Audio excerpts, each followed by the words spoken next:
Hi everyone, hi to all of my dedicated listeners, and welcome back to the Inbox File Stories, where we document the raw, unfiltered reality of the storage unit auction business. Let's step behind a corrugated metal door and find out what a blind $800 gamble actually yields in the real world. Unlike the eager amateur flippers who bid on units filled with flashy electronics and designer clothes, David had spent his morning actively looking for heavy industrial cast offs. He had walked past 10 different lockers before stopping at a unit that was completely ignored by the rest of the auction crowd. From the threshold, it looked like a total loss. Just a massive, filthy canvas tarp covering a dark, heavy, unrecognizable shape. The professional buyers assumed it was a cracked engine block or a piece of absolute manufacturing equipment, actively avoiding the heavy lifting and dumping fees.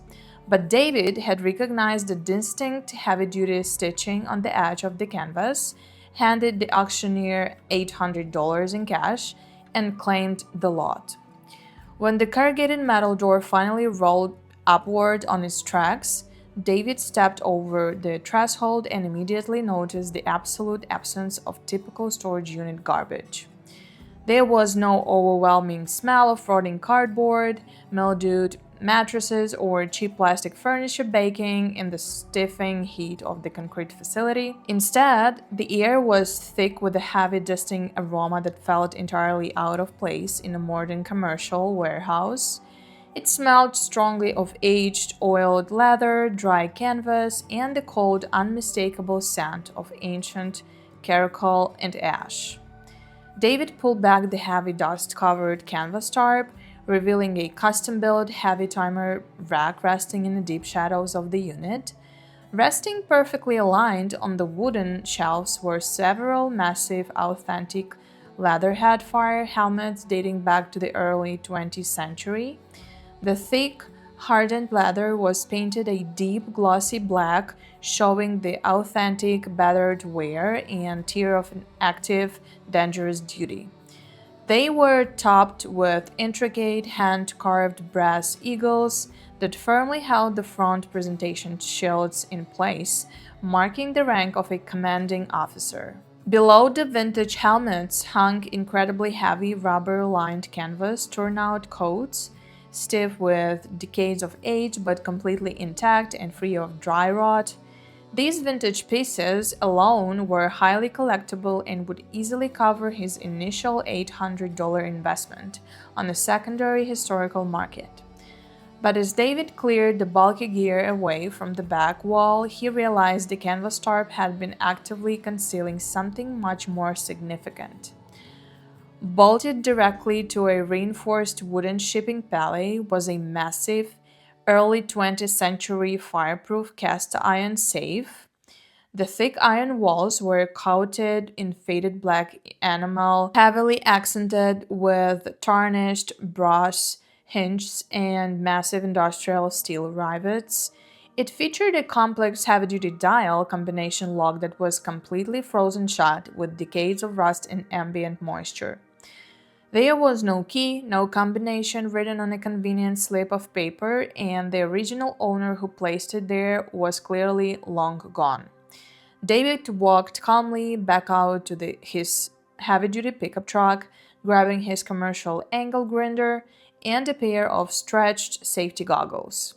He methodically cut through the rusted locking mechanism, sending a massive, brilliant shower of bright orange sparks cascading into the dark, dusty unit. It took 20 minutes of grueling physical labor, swapping out two separate abrasive cutting discs before the massive internal tumblers finally gave way. With a heavy metallic groan that echoed down the hallway, the thick iron door swung open on its massive hinges, revealing a perfectly preserved interior. What he found inside completely paralyzed him, forcing the combat veteran to take a step back in sheer, unadulterated awe. This was not a locker of discarded municipal equipment, it was a highly decorated, meticulously preserved historical archive. It was the carefully guarded physical legacy of a master fire captain from a bygone, brutal era of American history. Resting carefully in a custom fitted velvet racks were three antique presentation speaking trumpets, glowing faintly in a beam of David's tactical flashlight. These massive solid silver megaphones were awarded to captains in the 19th and early 20th century as a profound tokens of respect for acts of unimaginable heroism. David carefully lifted one of the heavy silver trumpets, wiping away a thin layer of warehouse dust with his closed thumb to reveal the silver hallmarks. The metal was covered in breathtaking hand engraved floral patterns and incredibly detailed depictions of horse drawn steam engines rushing toward massive infernos.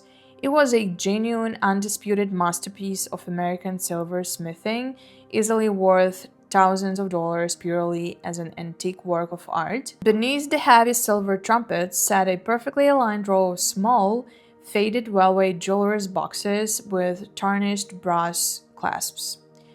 He snapped the delicate hinges open, revealing a series of official service badges that immediately caught the light and reflected a brilliant, warm glow. These aren't standard issue brass shields handed out at a basic academy graduation.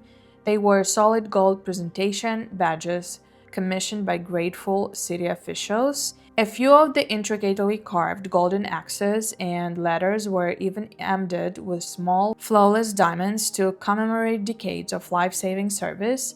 At the very bottom of the heavy iron safe rested a thick leather-bound ledger, its pages brittle and yellowed with extreme age. David opened the heavy logbook, finding a meticulously maintained handwritten disaster record spanning over 30 years of active frontline service. The elegant, cursive ink detailed the absolute horrors and logistical breakdowns of the city's most devastating historical fires, including the Great Chelsea Fire of 1908. It was a raw, unfiltered primary source of history, written by a man who stood directly in the flames and watched his city burn. The gold badges and the logbook all bore a single, deeply engraved name, Captain Thomas O'Rourke. As a Marine veteran, David possessed a profound, unspoken respect for anyone who wore a uniform and served the public on the absolute front lines. He immediately halted the liquidation process, refusing to sell a single piece of the archive to random online buyers or local pawn shops. He treated the search like a highly disciplined military investigation, dedicating an entire week strictly to tracking down the O'Rourke bloodline to return the artifacts. These items belonged on a family's mantle, proudly displayed as a testament to their heritage, not sitting in a random antique shop window gathering dust. He made dozens of phone calls to municipal archives, spoke directly with local historians, and spent days digging through public census records from the early 1900s.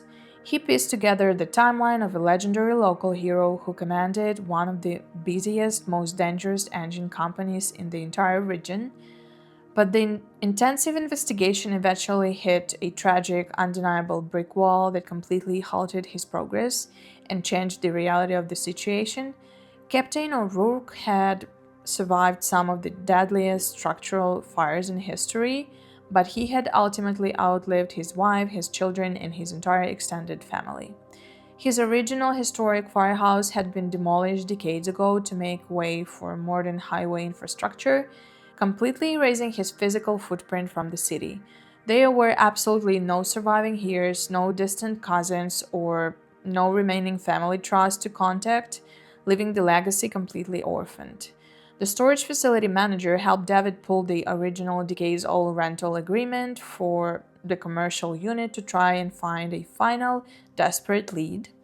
It turned out the locker had been quietly paid for by a blind legal trust fund established by a local historical society in the late 1980s. The fund had automatically wired the rental fee every single month for decades, keeping the unit perfectly secure, climate controlled, and completely untouched. But the capital and the trust simply ran out earlier this year, causing the automatic payments to bounce and putting the unit into administrative default. Realizing that handing the artifacts over to a living family member was mathematically impossible, David was forced to make a highly pragmatic business decision. These historically priceless items could not sit gathering dust in a garage, and they absolutely belonged in the hands of elite, dedicated collectors who could preserve them. David immediately contacted a highly prestigious auction house in the city that specialized exclusively in historical Americana and institutional antiquities. He packed the delicate artifacts into heavily padded Pelican transit cases and drove them directly to the auction house headquarters for an official appraisal. The senior appraisers met him in a secure, climate controlled viewing room, wearing white cotton gloves to meticulously inspect the silver hallmarks and gold purity. When they saw the massive presentation speaking trumpets and the diamond encrusted badges, professional stoicism completely cracked. Antique, heavily documented presentation silver from major East Coast fire departments is one of the most aggressively sought after categories in the historical collection hobby. The items were formally cataloged, heavily insured by the firm, and listed as a premier, highly anticipated lots in the upcoming summer auction catalog. Serious, high net worth collectors and representatives from private museum foundations flew in from across the country just to bid in person on the artifacts. The atmosphere on the live auction floor was incredibly tense, and the subsequent bidding wars were fast, aggressive, and completely uncompromising. The single most intricate silver speaking trumpet, bearing O'Rourke Fall's name and service dates, was hammered down to the staggering sum to a private East Coast collector. The solid gold diamond encrusted service badges sparked a fierce, prolonged bidding war between two major historical societies, driving the price well beyond the initial estimates. Even the vintage leatherhead helmets and the handwritten disaster logbook were purchased for thousands of dollars by a foundation archiving municipal firefighting history. When the final heavy wooden hammer fell, the auction house took its standard pre negotiated seller's commission and the lots were officially closed. David was finally handed the official settlement statement by the floor director detailing the exact financial breakdown of the historic liquidation. His blind $800 gamble on a dirty canvas tarp had yielded an unbelievable, completely verified net profit of over $45,000. It was a massive, life changing payout that completely validated his relentless, pragmatic approach to the commercial storage businesses and his refusal to follow the amateur crowds. But David was a highly disciplined veteran who intimately understood the heavy weight of the history he had just profited from, and he acted accordingly. He didn't drive to a luxury car dealership, he didn't buy designer watches, and he absolutely didn't book a tropical vacation to celebrate the windfall. The very first thing he did when the massive wire transfer cleared his bank account was request a certified cashier check from the teller. He drove directly to the downtown headquarters of the local fire department relief fund, completely bypassing any media or public attention. He quietly donated a massive portion of the money to the Widows in Orphans program, putting the check strictly in the exact name of Captain Thomas O'Rourke. It was a silent, profound salute from one veteran to another across the decades, ensuring the legendary captain's legacy continued to protect families in the modern era.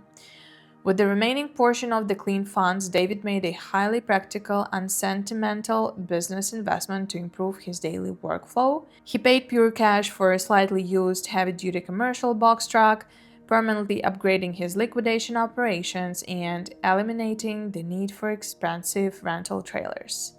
As he drove his new rig away from the commercial dealership, he understood a fundamental, undeniable truth about his brutal profession. Sometimes, the absolute best way to honor the forgotten history of the dead is to make sure it brings real, tangible good into the present. That's it. That's the story. I wonder, guys, what would you do if you were in his shoes? How would you manage the finding? How would you manage the process? And would you donate or not? Or you would just keep money to yourself? I am interested to hear your own stories.